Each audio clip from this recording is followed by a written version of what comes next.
오늘 우리에게 주신 하나님의 말씀 마태복음 17장 1절에서 5절까지입니다. 마태복음 17장 1절에서 5절까지 말씀입니다. 엿새 후에 예수께서 베드로와 야고보와 그 형제 요한을 데리시고 따로 높은 산에 올라가셨더니 저희 앞에서 변형되사 그 얼굴이 해같이 빛나며 옷이 빛과 같이 휘어졌더라. 때에 모세와 엘리야가 예수로 더불어 말씀하는 것이 저희에게 보이거늘 베드로가 예수께 여짜와 가로되 주여 우리가 여기 있는 것이 좋사오니 주께서 만일 원하시면 내가 여기서 초막 셋을 짓되 하나는 주를 위하여 하나는 모세를 위하여 하나는 엘리야를 위하여 하리이다. 말할 때 호련히 빛난 구름이 저희를 덮으며 구름 속에서 소리가 나서 가로되 이는 내 사랑하는 아들이요 내 기뻐하는 자니 너희는 저의 말을 들으라 하는지라. 아멘. 마태가 말하고 싶었던 예수님 시리즈 오늘 마지막입니다. 마태복음 좀 읽으셨습니까? 네, 마태복음을 끝까지 좀 읽으셔야 제가 여러분에게 마태가 말하고 싶은 예수님, 어떤 예수님이었는가 여러분이 더 쉽게 이해할 수 있습니다. 3년 동안 예수님과 함께했던 마태, 예수님의 실체를 봤어요. 그래서 마태복음 우리가 지나왔지만 서두에 예수님이 누구신가? 구약 성경에 약속하신 메시아이시다. 예수님이 누구신가? 처녀가 잉태하여 아들을 낳게 되는데 성령으로 잉태된 임마누엘이신 하나님이시다. 세 번째, 불과 성령으로 세례를 주신 분이 예수님이시다. 그리고 알곡을 모아 곳간에 쭉정이는 꺼지지 않는 지옥불에 태우시는 심판자이시다. 마태는 3년 동안 예수님과 동행했으나 예수님의 그 초라한 육신에 대해서 기록한 것은 없습니다. 마태, 마가, 누가, 요한복음, 사복음이 있는데 예수님의 외모에 대해서 기록한 것은 없어요. 그런데 여러분이 이사야 53장을 아시는 분은 메시아의 외모에 대해서, 겉모습에 대해서 알 수 있을 거예요. 딱 한 절 나와 있습니다. 이사야 53장 2절이에요. 그는 주 앞에서 자라나기를 연한 순 같고 마른 땅에서 나온 줄기 같아서 고운 모양도 없고 풍채도 없은즉 우리의 보기에 흠모할 만한 아름다운 것이 없도다. 이게 메시아에 대한 모습에 대한 예언이에요. 육체의 예수님은 누가 봐도 초라해요. 그렇게 돼 있지 않습니까? 고운 모양도 없고 풍채도 없다. 마른 땅에서 나온 연한 줄기 같다. 사람들 눈에 흠모할 만한 그런 대단한 외모가 아니다. 근데 제가 보기에는 이 예언이 신약 성경에 사실로 드러납니다. 아, 예수님은 정말 연약했고 초라했구나. 어디서 드러나냐면 예수님께서 제자들하고 사마리아 땅을 지나서 전도로 가죠. 예수님이 너무 오래 걸으셨는지 피곤해가지고 우물가에 앉아 있어요. 제자들이 피곤했단 말은 없어요. 요한복음 4장 5절 이하 잠깐 읽어드리면 사마리아에 있는 수거라 하는 동네에 이르시니 예수께서 행로에 권하여 우물 곁에 그대로 앉으시니. 지금 같으면 자동차도 탈 수 있고 아마 예수님 당시에도 말을 타고 다녔는데 주님은 걸어 다니셨어요. 근데 사마리아까지 오래 걷다 보니까 너무 피곤한 거예요. 우물가에 그냥 앉아 계신 거예요. 정말 예수님은 육체가 너무 연약했어요. 혹시 집에 미남 장발 예수님 사진 있습니까? 속지 마세요. 그거 사실 아니에요. 고운 모양도 없고 풍채도 없어요. 또 하나 예수님이 얼마나 육체적으로 연약했는가. 제자들과 함께 배를 타고 갈릴리를 건너가죠. 아니 배가 흔들려서 파도가 들어와서 침몰하게 되는데 예수님은 주무시고 있었어요. 마태복음 8장 24절 이하 읽어드릴게요. 바다에 큰 놀이 일어나 물결이 배에 덮이게 되었을 때 예수는 주무시는지라. 그 제자들이 나와 깨우며 가로되 주여 구원하소서 우리가 죽겠나이다. 여러분 엄청난 큰 파도 있는 그런 바다에 배를 타고 가본 적 있습니까? 잠이 올 수가 없어요. 그런데 예수님은 피곤해서 주무시고 계신 거예요. 제자들은 못 자요. 배가 너무 요동치고 가라앉게 돼 있으니까. 저도 한 10년 전인가 목회자 수련회가 있어서 백령도에 간 적이 있습니다. 저도 섬에서 자랐기 때문에 부모님이 이런 거는 안 할 줄 알았더니 이제 나이 들어서 맛이 갔어요. 머리도 아프고 미식미식거리고. 근데 이게 인천항을 딱 출발해서 1시간쯤 나가니까 엄청난 파도가 일어나기 시작하는 거예요. 배가 로링이 보통 심한 게 아니에요. 저는 그냥 꾹 참고 있었는데 나중에 듣는 얘기로는 저보다 겁이 더 많은 나이 많은 목사님이 선장실에 갔대요. 배를 돌립시다 얘기하려고. 딱 보니까 선장이 옆에 사람하고 농담하고 있는 거예요. 선장이 농담하고 있으면 괜찮은가요? 두려운가요? 그래서 아무 소리 못하고 그냥 왔노라 하고 점심시간에 얘기를 하는 거예요. 여러분 선장이 놀라면 놀라는 거예요. 비행기 조종사가 겁을 내면 위험한 겁니다. 저도 여러분 그랜드 캐년 한번 기회 있으면 꼭 가볼 만한 곳인데 저는 그랜드 캐년을 뭐 그냥 자동차로도 본 적이 있고 경비행기 타고 올라간 적도 있어요. 경비행기 타고 1시간을 봤습니다. 얼마나 그랜드 캐년이 크면. 그런데 정말 이게 한 10명 타는데 비행기가 부서질 것 같아요. 다다다다 흔들리니까. 그래서 저 너무 쫄아가지고 카메라로 찍다가 못 찍겠어요. 광경을. 근데 제가 어디에서 안심했냐면 부조종사가 여자분이고 남자가 조종사예요. 들어보니까 농담하고 있어요. 전혀 개의치 않고. 조종사가 놀리자는데 뭐 우리가 놀리겠어요. 여러분 인생에 예수님이 놀라지 않는 한 여러분 두려워할 거 없어요. 여러분 인생의 항해사, 선장이 누구십니까? 여러분 자신이 예수님이에요. 천만다행이에요. 자기가 인생의 주인이면 그거는 끝장납니다. 다시 본문으로 들어갈게요. 그렇게 배가 흔들리는데 예수님이 주무시고 있어요. 얼마나 육체가 피곤한지 아시죠? 제자들은 주님을 깨웁니다. 주여, 우리를 살려주세요. 예수님이 얼마나 육신이 약한가 또 하나 말씀드릴까요? 예수님이 나중에 십자가를 지고 갑니다. 골고다로. 골고다로 십자가를 지고 가는데 제대로 못 가요. 여러분 성지순례 가면 예수님이 비아돌로사라고 십자가 지고 가다가 쓰러진 그 장소들이 다 거기 있어요. 가서 다 보게 됩니다.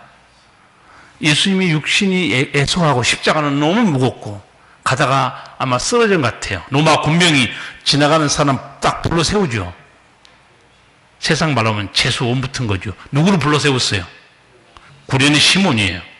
아프리카 사람 등치가 얼마 좋습니까? 로마 군병이 야 십자가 대신 져. 예, 억지로 시몬이 예수님 십자가 대신 주고 갑니다. 예수님의 육신이 이사야 예언된 대로 고운 모양도 없고 풍채도 없고 사람들 보기에 흠모할 만한 아무것도 없었어요. 이게 예수님의 실체일까요? 오늘 성경 읽으셨죠? 여러분 오늘 성경에서 예수님의 실체를 보게 됩니다. 변화산에 예수님이 올라갔어요. 거기서 갑자기 예수님이 햇빛보다 더 밝은 빛으로 변화되어 버립니다. 아마 베드로, 야고보, 요한은 충격받았을 거예요. 우리 주님은 늘 피곤해서 주무시고 걸어다니다가 우물가에 앉아 계신 분. 고운 모양도 없고 풍채도 없었는데 그게 예수님인가 알았더니 오늘 마태복음 17장 딱 보면 2절에 어떻게 나와 있어요?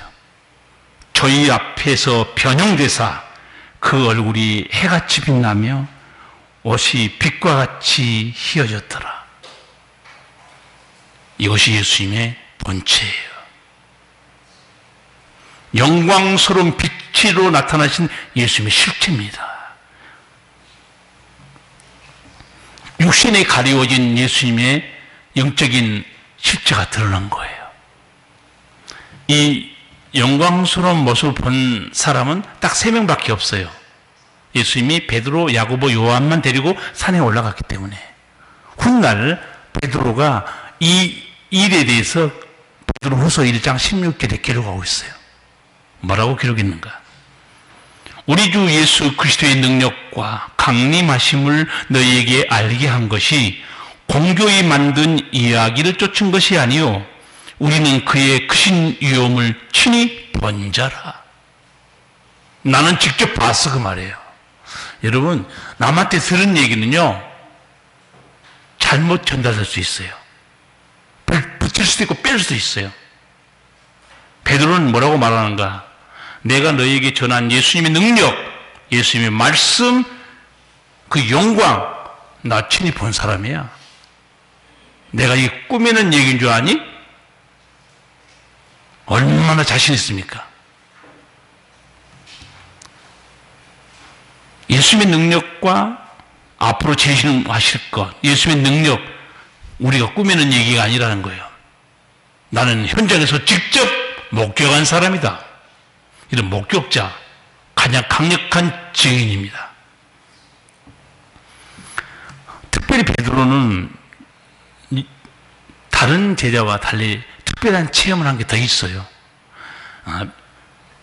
변형되신 예수님의 실체를 빛으로 보는 경우도 있었지만 또 다른 어떤 제자도 할 수 없는 기적을 체험한 사람이에요.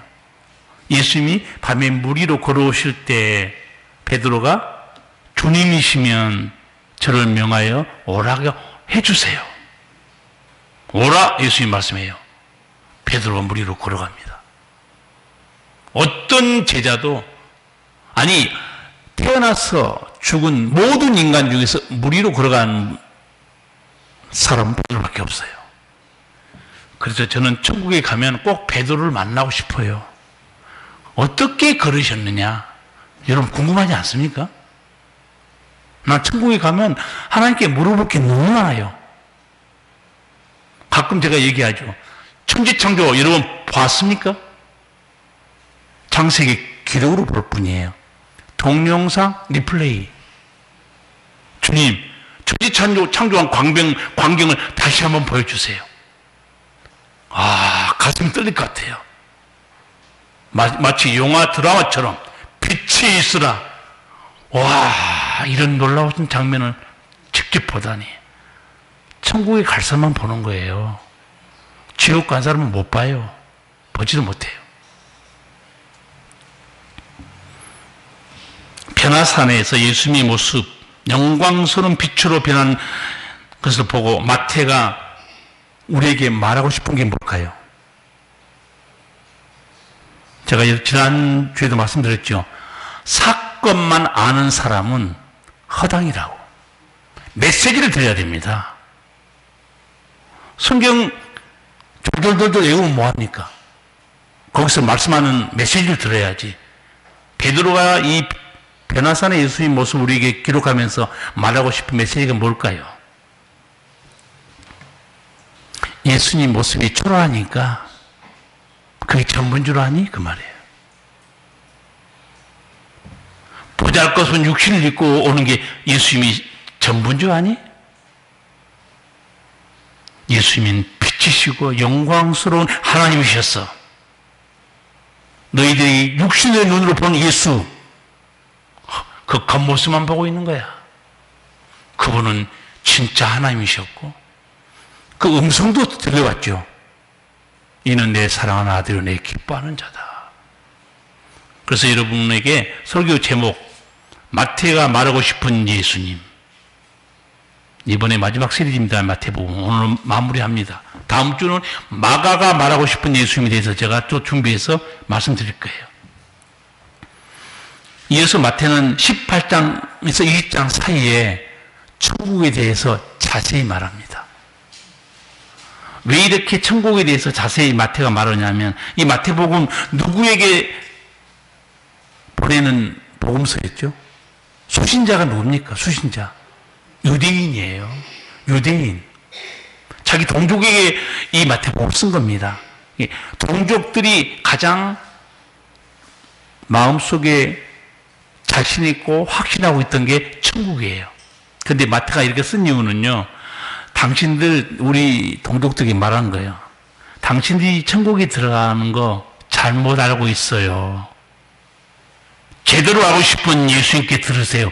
그래서 마태가 18장, 20장 사이에서 천국과 어린이 빗대어서 설명하고 천국과 용서, 천국의 품삯, 영생 얻는 길을 자세히 마태가 기록하고 있습니다. 동족부로 정신 차리라고 쓴 거예요. 자, 먼저 천국에 들어가고자 하면 어린아이와 같이 되라고 그랬죠. 이건 모르는 사람은 없을 거예요. 마태복음 18장 3절, 진실로 너희에게 이르노니 너희가 돌이켜 어린 아이들과 같이 되지 아니하면 결단코 천국에 들어가지 못하리라. 여러분, 이거 오해하실 분은 없을 거예요. 어린 아이들은 다 천국 간다? 그 말씀 아닌 거 아시죠? 또 착각해가지고 또 아주 순진하게 어린아이 되면 다 천국 가는구나. 그 말씀 아니에요. 다시 한번 이렇게 집중해 들으세요. 제가 묻는 말에 한번 대답해 보세요. 진실로 너희에게 이르노니 너희가 돌이켜 어린 아이들과 같이 되지 아니하면 결단코 천국에 들어가지 못하리라. 제일 먼저 할 일이 뭡니까? 어린아이처럼 되는 거예요? 앞에 무슨 말이 나와요? 집중 안 하시고 계시네. 너희가 돌이켜. 이게 먼저입니다. 굉장히 중요한 말씀이에요. 이 돌이키라는 단어는요, 방향을 틀다, 마음을 바꾸다, 등지라는 단어입니다. 이게 무슨 말씀이냐면, 천국 가고 싶으냐? 마음을 바꾸라는 거예요. 내가 가지고 있던 지금까지 지식, 경험, 또 율법의 행위, 내려놓으라는 거예요. 방향을 틀다는 단어입니다. 돌이키라. 누구에게 방향을 틀라는 거예요? 세상에서. 유대인들 너희는 율법에서 예수님께 방향을 틀어야 한다 그 말이에요. 되게 중요한 말씀입니다. 왜? 유대인들은 지금 자기들이 아브라함 자손이기 때문에 다 천국에 간다고 믿었을지 몰라요. 너희가 돌이켜 내 경험과 지식을 내려놓고 예수님께 나오라 그 말. 이게 첫 번째입니다. 천국 가고 싶으면. 두 번째가 어린아이 같이 되라는 거예요. 이제 예수님께 돌아왔어요. 어린아이 같이 되라는 거. 여러분, 어린아이의 특성은 여러분 잘 아시죠? 어린아이는요, 크면 이제 아빠를 의심하지만 어렸을 때는 아빠 말을 100%, 1000% 믿습니다. 그렇게 순전하게 예수님 말씀에 대해서 온전히 받아들여라. 거기에 구원이 있다는 거예요. 왜 이렇게 예수님이 어린아이 같이 이 말을 썼냐면요, 사람들이 머리가 크면요 생각이 많아요. 자기 지식이 있습니다. 판단과 경험이 있어요. 그러니까 예수님이 말씀한 걸 그대로 순전히 안 받아들입니다. 안 믿어요. 제가 신비로운 말씀 한번 한 적 있죠. 죄인들은 신의 음성을 들을 수 없다고 그랬어요. 아까 예수님이 사마리아 여인과 대화하는 거 우물가에 잠깐 말씀했어요. 예수님과 사마리아 여인과 대화한 게 아니에요. 신과 죄인인 여자가 대화하는 거예요. 죄인들이 신의 음성을 알아듣습니까? 지난주 설교했어요. 나를 알아보는 거, 하나님의 계시가 있어야 한다는 거. 하나님을 아는 길을 내 계시가 있어야 한다는 거. 너희 인간의 머리로 나를 모른다는 거예요. 알 수가 없습니다. 이해가 안 된다는 게 정상이에요. 그렇죠. 죄인이 신의 음성을 듣고 이해할 수 없는 거죠. 어린아이같이 대단한 거는 그래서 말한 겁니다. 너희 생각, 판단 내려놓으라는 거예요. 내 말을 들어야 너희가 산다는 거예요. 어린아이가 얼마나 순전하는 거 여러분 집에서 다 경험해요. 전화가 왔어요. 애가 받았어요. 엄마 바꿔달래. 없다고 그래, 없다고. 하지만 엄마가 없다고 그러라고 말하라고 했어요. 이게 어린아이예요. 없습니다 하면 되는데 우리 엄마가 없다고 말하라고 그랬어요. 다 두통난 거지. 얼마나 순전합니까? 예수님은 그 어린아이의 특성을 말한 거예요.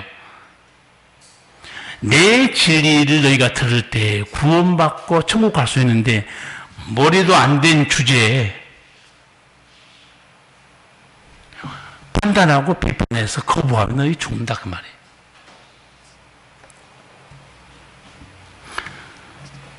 둘째 천국에 대한 가르침 중에 저도 좀 충격받은 게 오늘 예수님이 천국과 용서에 대한 부분이에요. 여러분 잘 들으세요. 어떤 죄를 지어도 회개하고 용서받으면 천국 가는데 용서에 딱 걸리잖아요. 여러분 천국 못 갑니다. 굉장히 무서운 말이 오늘 나와요. 자, 이 용서에 대한 가르침이 마태복음 18장에 1만 달란트 비유로 나와 있어요. 거기 쉽게 말하면 이런 거예요. 천국 가고 싶으십니까? 하나님께 죄를 용서받으십시오. 거기서 안 끝나요. 예수님 설명은. 그리고 당신이 용서받았으면 다른 사람 죄도 용서해 줘야 됩니다. 만약에 당신이 하나님께 용서받았고 다른 사람의 죄를 용서 안 하면 당신 하나님이 다시 불러드립니다. 명심하라. 이게 천국과 용서에 대한 가르침인데 제가 잠깐만 설명드리면 1만 달란트 빚진 자 있었죠. 그 임금에게 빚을 줬어요. 갚을 수가 없는 거예요. 제가 일당 20만 원으로 계산해 봤어요. 1만 달란트가 어느 정도 금액인가? 12조입니다. 입을 안 벌려요, 여러분? 놀라지도 않아요. 집에 돈이 많은가 봐. 12조 가지고는 눈 하나 깜빡도 안 하는 거 봐. 그런데 나는 예수님이 이 비유를 쓰는 게 너무 재밌는 게 이 빚이라는 단어가요, 죄라는 단어와 같은 단어예요. 그러니까 실제로 예수님이 죄에 대해서 설교하고 싶은 거예요. 그런데 빚진 자로 설명합니다. 1만 달란트 빚진 자가 있었다. 갚을 길이 없어서 괴롭다는 거예요. 못 갚죠? 불쌍히 해서 탕감해 줍니다. 근데 이 12조를 탕감받고 나가다가 자기한테 빚진 친구 100데나리온 지금 계산하니까 2천만 원이에요. 2천만 원 빚진 자 딱 모가지를 잡고 갚어. 빌어요. 조금만 기다리시면 제가 최선을 다해서 갚겠습니다. 안 갚어? 감옥에 가둬버려요. 그 말을 전해 듣습니다. 임금이. 다시 불러요. 탕감해 준 사람. 제가 마태복음 18장 거기 있는 말씀 32절 이하의 말씀을 읽어드릴게요. 이 주인이 저를 불러다가 말하되 악한 종아 내가 빌기에 내가 네 빚을 전부 탕감하여 주었거늘 내가 너를 불쌍히 여김과 같이 너도 내 동관을 불쌍히 여김이 마땅치 아니하냐 하고 주인이 노하여 그 빚을 다 갚도록 저를 옥졸들에게 붙이니라. 너가 용서받았으면 너도 용서하는 게 마땅하지 않냐? 용서 안 한 걸 보고 예수님이 하신 말씀이 굉장히 무서운 말씀이 있어요. 마태복음 18장 35절에 너희가 각각 중심으로 형제를 용서하지 아니하면 내 천부께서도 너희에게 이와 같이 하시리라. 하나님께서 어떻게 했어요, 지금? 1만 달란트 빚졌는데 좀 탕감해줬죠. 다른 사람 조그만 거 빚졌는데 용서 안 하고 가독에 가뒀어요. 다시 불러드려요. 그리고 빚을 갚으면 옥에서 나올 수 있다. 옥에 쳐넣어버립니다. 12조라는 거는요, 죄인들이 갚을 수 없는 어마어마한 죄악을 말합니다. 그런 죄를 하나님이 용서해 주셨는데, 너한테 잘못한 거 작은 상처와 고통과 아픔과 실수에 대해서 용서 못한다? 어떻게 했어요, 주인이? 다시 감옥에 넣어버리죠. 저는 성경 읽은 중에서 이 말씀이 제일 무서운 말씀을 생각했어요. 다른 것들은 하나님 용서해 주는데 세상 말로 하면 이런 거예요. 천국 보내주겠다고 용서해 줬는데 가니까 용서 안 하고 있는 거예요. 다시 들어와. 유일하게 천국에 들어간 건 물릴 수 있는 말씀이 여기밖에 없어요. 여러분 조심하세요. 하나님 말씀 간단히 생각하면 안 됩니다. 너희 천부께서 이와 같이 한다는 거예요. 다시 감옥에 넣어버리잖아요. 못 나와요. 여러분 용서에 대해서 명심할 게 하나 있습니다. 좀 간단히 표현할까요? 용서는요, 받은 은혜를 시험하는 것이 용서예요. 네가 은혜 받았느냐? 하나님을 시험한 거예요. 이게 무서운 단어입니다. 용서는 뭐냐? 받은 은혜에 대한 하나님의 테스트예요. 시험입니다. 충성도 마찬가지예요. 여러분 직분자입니까? 충성은 하나님이 받은 사랑에 대해서 어떻게 섬기는가에 대한 시험이 바로 충성입니다.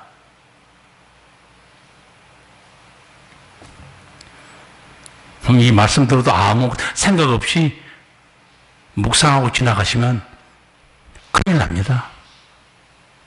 큰일 나요. 그래서 저는 이 말씀에 대해서 이렇게 설명한 적도 있었어요.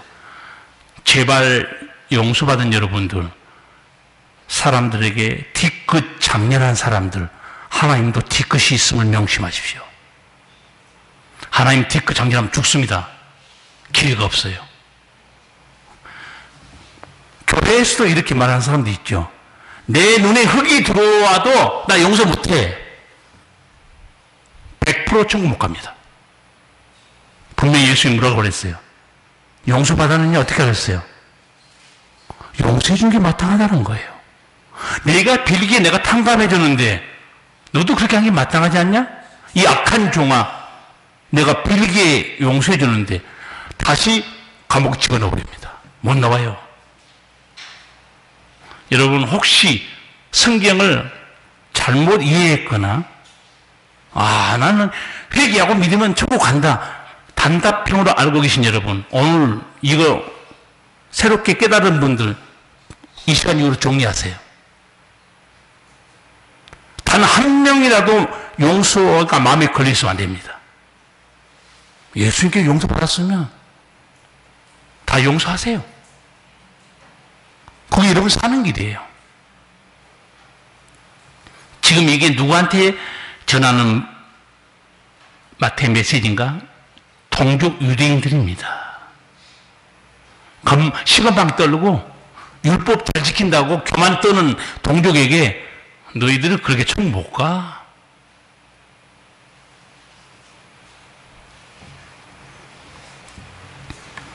또 하나 마태가 예수님이 설교한 중에 붙들었던 것은 영생은 길에 대한 내용이었어요. 베드로가 이렇게 베드로, 마태 제자들이 있을 때 누가 찾아온 줄 아세요? 부자관원, 돈 많은 부자가 찾아왔어요. 그리고 이렇게 말해요. 선생님이여, 내가 무슨 선한 일을 하여야 영생을 얻을 수 있겠습니까? 물어봐요. 여러분한테 물어볼게요. 천국에 들어가는 말씀, 니고데모에게 예수님이 뭐라고 말씀했죠? 여러분 아시죠? 물과 성령으로 거듭나야 하나님 나라 들어갈 수 있다고 그랬어요. 물은 회개와 죄사함의 표로 받는 세례를 말합니다. 그리고 예수를 영접하면 성령이 거듭나게 돼요.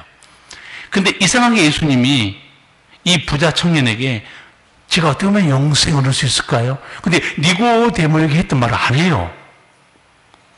그러니까 마태는 이거 기록하지 않을 수가 없죠. 이게 왜 이 말씀 안 하지? 그리고 무슨 말씀이에요? 예수님이 계명 다 지켰냐 물어봐요. 아, 지켰는데? 예수님이 물어본 계명이에요. 제 5번, 6번, 7번, 8번, 9번, 10번이었어요. 그게 뭐죠? 이웃사랑에 대한 계명이죠. 그래서 저 다 지켰는데요. 그래? 그 진짜가 이웃사랑한가? 탁 던졌습니다. 너 재물이 많은데 팔아서 가난한 사람 주고 나를 따라오너라 그래요. 영생 얻으러 왔다가 걱정스러운 거예요. 재물을 팔아서 가난한 사람에게 주면 천국 갑니까? 착각하지 마세요. 예수님 그 말씀 안 해요. 그리고 나를 따라오라고 그래요. 영생은 예수님이 주시는 거예요. 내 가르침을 들어라. 근데 이 청년이 어떻게 해요? 재물이 많은 거로 이 말씀을 듣고 근심하며 가니라. 뭐 하면 될 줄 알고 물어봤는데 무슨 선한 일을 하면 영생 얻을까요? 뭐를 더 하면. 근데 예수님이 뭐 하면 얘기를 안 하고 나를 따라오라고 그래요. 이거 유대인에게 쓴 복음입니다. 잘 들으세요. 유대인들은 율법을 잘 지키면, 선한 일을 하면, 예수님이 입에서 나간 말을 마태는 충격적으로 받고 있습니다. 자기도 유대인이기 때문에 이게 아니구나. 뭘 행해서 구원받는 게 아니구나. 예수님이 요한복음 3장 16절에서 누가 영생을 얻는다고 그랬죠? 하나님이 세상을 이처럼 사랑하사 독생자를 주셨으니 이는 저를 믿는 자마다 멸망치 않고 영생을 얻는 것이다. 근데 이 부자 청년에게 왜 그 간단한 말씀 안 하고 너 재물을 팔아라. 왜 그런 줄 아세요? 예수님 다 내다보고 있어요. 결국은 돈 때문에 가잖아요. 너는 돈이 신이야. 돈이 신인데 뭐 나를 따라오겠냐? 그거 정리해야 따라오지 그 말이에요. 재물 때문에 영생을 포기하고 돌아간 부자 관원을 보고 마태가 우리에게 하고 싶은 메시지가 뭐였을까요? 재물이 예수님께로 가는 길을 가로막고 있는 사람 천국 못 간다고 말이에요. 세상 많은 지식이 예수님께로 가는 길을 가로막고 있으면 그 사람은 천국 못 간다 그래요. 세상의 능력과 지위 너무 잘나가지고 그 잘난 것 때문에 예수님께로 못 간다. 너 천국 못 가 그 말이에요. 좀 기분 나쁘게 말할까요? 너무 공부 많이 해서 아는 게 많아요. 그래서 예수님 거부해요. 그 공부 그 사람에게 복 아니에요. 저주입니다. 천국 가는 길을 가로막고 있기 때문에. 성경적으로 보셔야 돼요. 어마어마하게 돈 많아요. 근데 그게 예수님께로 가는 길을 막고 있다. 그 재물은 복이 아닙니다. 저주예요. 자기를 죽게 만들고 있으니까. 반대로 말할까요? 병들어서 예수님 만났어요. 저주 아니에요. 병은 예수님 만나는 복의 통로예요. 내 인생이 망가지고 쓰러졌고 나서 제대로 예수님 붙듭니다. 그 망가진 고통, 아픔, 저주 아닙니다. 주님을 만나게 하는 은총의 통로예요. 마태가 말하고 싶은 게 이거예요. 유대인들 너희 잘 들어. 뭐 하면 영생하는 줄 알아? 예수를 믿는 거야. 그거 알려주고 있어요. 마지막으로 21장에서 28장. 이 8장은요, 예수님이 이 땅에 한 주간 동안의 마지막 사역이 여기 집중되어 있습니다. 예수님이 예루살렘 성에로 들어오시고, 나중에 성만찬 하시고, 나중에 십자가에 달려 돌아가신 그 핵심적인 이 땅의 마지막 한 주간의 내용이 여기 집중되어 기록되어 있습니다. 21장에서 28장까지. 그 내용은 간략하게 설명드리면, 예수님께서 성전을 깨끗게 하시고, 타락한 종교 지도자들 어마어마하게 책망하시고, 그리고 예수님의 세상 끝날 종말에 대해서, 재림에 대해서 또 말씀해 줘요. 그리고 예수님이 오신 목적은 십자가를 지고 우리를 살리러 왔잖아요. 그래서 성만찬 하면서 그 뜻을 풀어줍니다. 포도주 주면서 이게 뭔 줄 아니? 떡을 떼어주면서 이게 무슨 뜻인지 아느냐? 아까 제가 그랬죠. 성경만 그냥 읽고 메시지 하나를 못 들으면 허당이라고 그랬어요. 예수님이 오셔서 이제 일주일밖에 안 남았는데 하나님의 성전이 더럽혀진 걸 보았어요. 강도의 구별, 장사 속으로 만들었어요. 예수님이 그 환전상들, 비둘기 파는 상 다 털어버립니다. 내 집이, 예수님이 뭐라고 그랬어요? 만민이 내 집은 기도하는 집이다. 마태복음 21장 2절 이하에 보면 예수께서 성전에 들어가사 성전 안에서 매매하는 모든 자를 내어 쫓으시며 돈 바꾸는 자들과 자들의 상과 비둘기 파는 자들의 의자를 둘러엎으시고 저희에게 이르시되 기록된 바 내 집은 기도하는 집이라. 일컬음을 받으리라 하였거늘 너희는 강도의 구례를 만드는도다. 성전 어떤 곳인가? 하나님의 계신 임재 상징의 성전이에요. 예수님은 여기 기도하는 집이다. 주여 부르짖는 집이 아닙니다. 오해하지 마세요. 기도한다는 것은 내 사정도 아니지만 하나님의 음성 듣는 곳이에요. 오늘 예배당에 나와서 딴 생각하다가 하나도 못 듣고 돌아간다. 주무시다가 돌아가셨다. 예배당에 잘못 나오신 거예요. 여기서 주무시다가는 그 예배가 아니잖아요. 그 주무시다 간 거지. 내 집은 만민이 기도하는 집이다. 하나님 음성 듣는 곳이고 치유가 있는 곳이고 진리의 기도가 탑니다. 그런데 이걸 엉망으로 만들어 놨어요. 교회만이 구원의 방주인데 이걸 다 타락해서 예수님이 들어와 버린 거예요. 교회를 새롭게 하신 분은 예수님밖에 없어요. 사람들은 교회를 더럽힙니다. 교회에서 말씀 필요해요. 그래서 세상에 욕을 먹기도 해요. 성도들은 찾은 능력이 없습니다. 새롭게 하신 분은 성령의 권능이에요. 예수님 말씀밖에 없습니다. 그래서 예수님께서 이 성전을 새롭게 하면서 이 성전을 더럽히는 자들이 누군지 아세요? 오늘날 말하면 교회 중직자들입니다. 교회 중직자들이 교회를 더럽히고 있다고 예수님이 책망한 사람들이 바리새인 서기관들이었어요. 제가 말씀을 읽어드릴게요.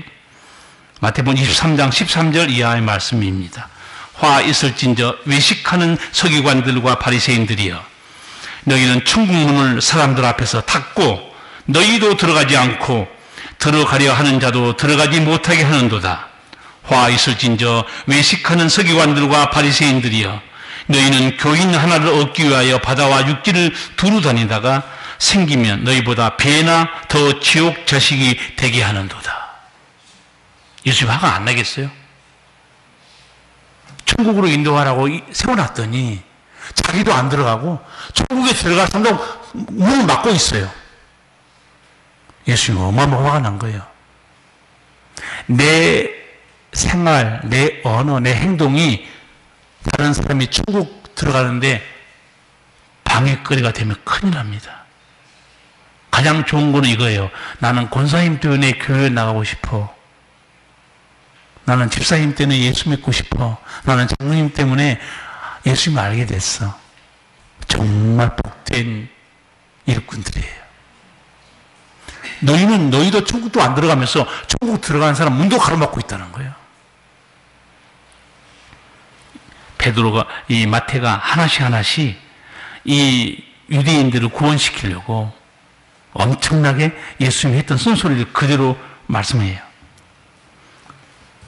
그리고 마태가 꼭 말해주고 싶은 게 종말이었어요. 세상 끝날이었습니다. 예수님이 그 말씀을 해줘요. 마태복음 24장, 25장에서 예수님이 세상 끝날과 종말에 대해서 말씀해 줍니다. 제자들이 물어봤어요. 예수님, 세상 끝날에는 무슨 징조가 있습니까? 여러분, 어떤 인간도 세상 끝날의 징조 모릅니다. 지금 보니까요, 이제 지구 유효 기간이 끝난 것 같아요. 나 그제 뉴스 보다가 너무 놀란 게, 우리 한국과 지리적으로 정반대편에 위치한 나라가 어디 있죠? 지구본 딱 보면 브라질 아르헨티나예요. 우리 여름이죠. 거기는 계절로 뭡니까? 겨울입니다. 42도에 수영하고 있어요. 브라질에서. 기후재앙이 보통이 아니에요. 중국이 눈보라가 치야 돼요. 지구 정반대편, 대한민국과 정반대편, 지구본 한번 보세요. 정반대편가 칠레 브라질 쪽이에요. 그런데 수영을 하고 있다니까요. 누가 지구의 기후를 누가 컨트롤할 수 있습니까? 캐나다 산불 난 거 보셨죠?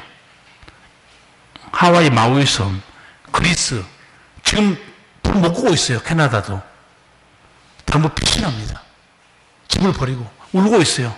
내 아름다운 집들. 제가 동기가 샌프란시스코에서 목회하거든요.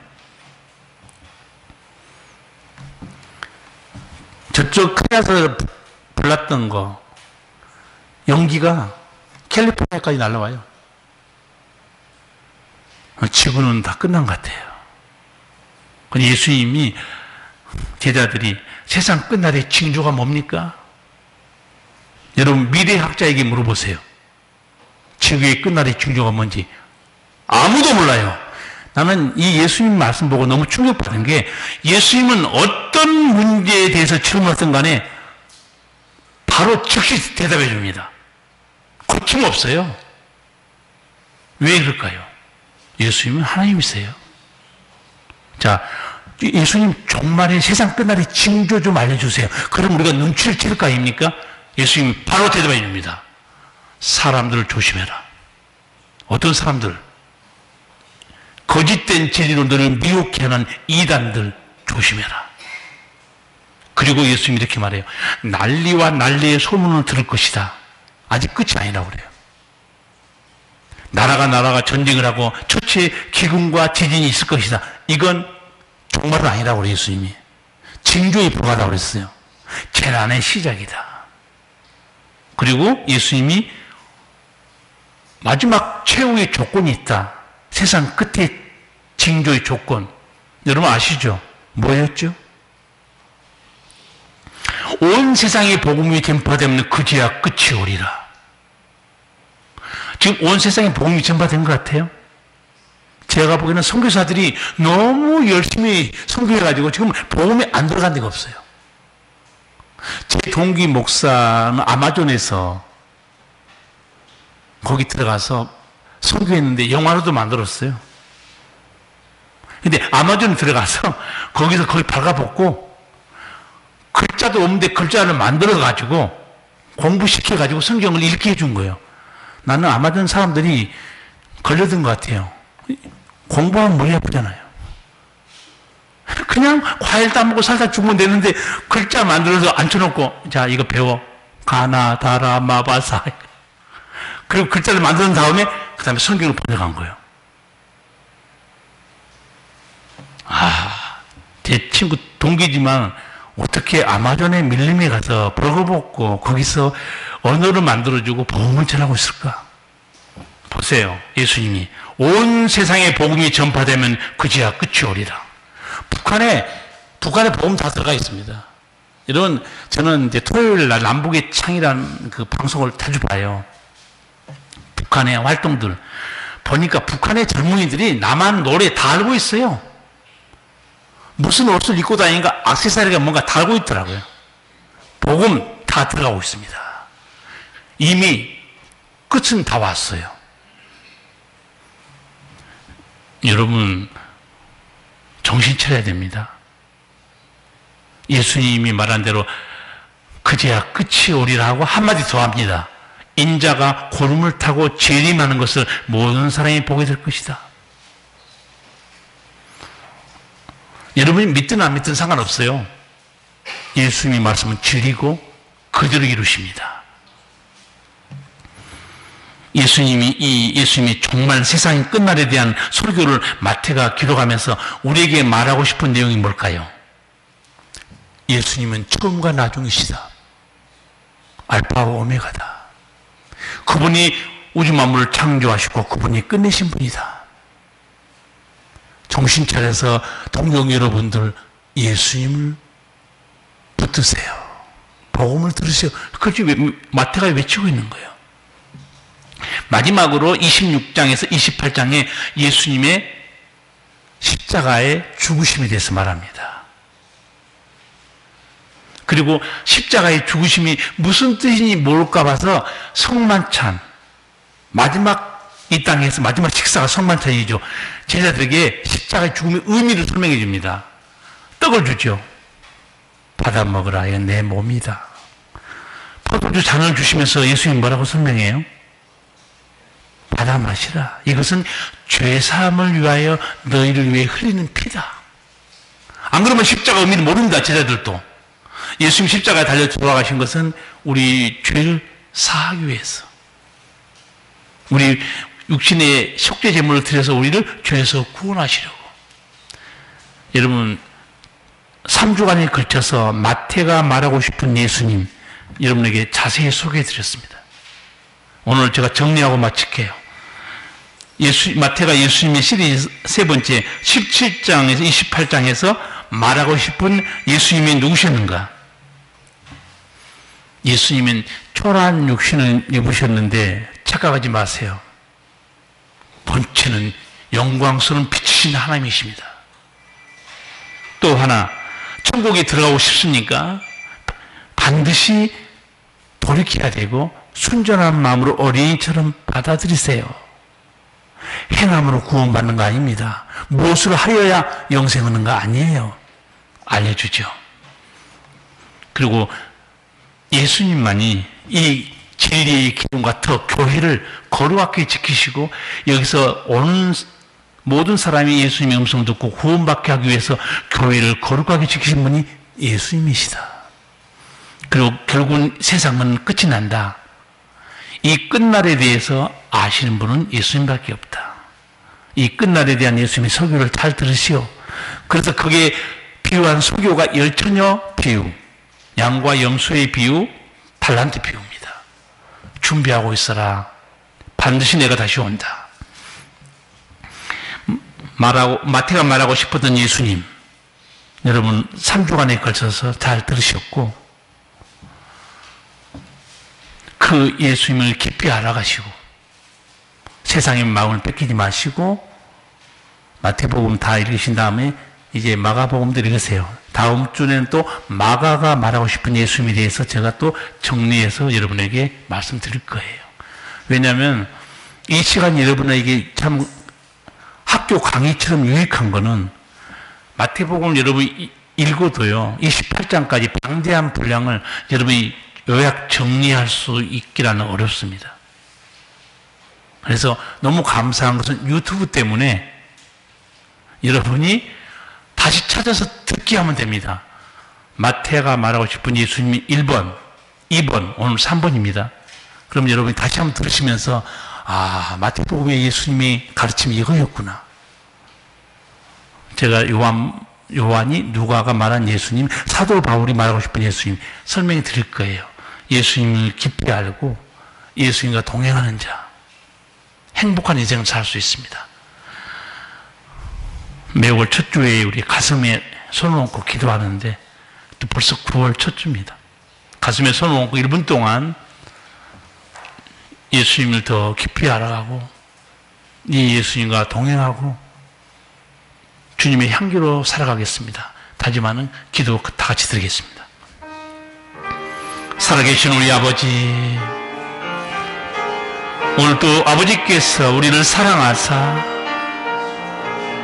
예수님에 대해서 듣게 하시고 초라한 육신을 입고 십자가에 돌아가셨으나 그는 빛이신 하나님이셨고 천국의 모든 진리를 저희로 듣게 하시고 영원한 생명을 주시려고 오셨습니다.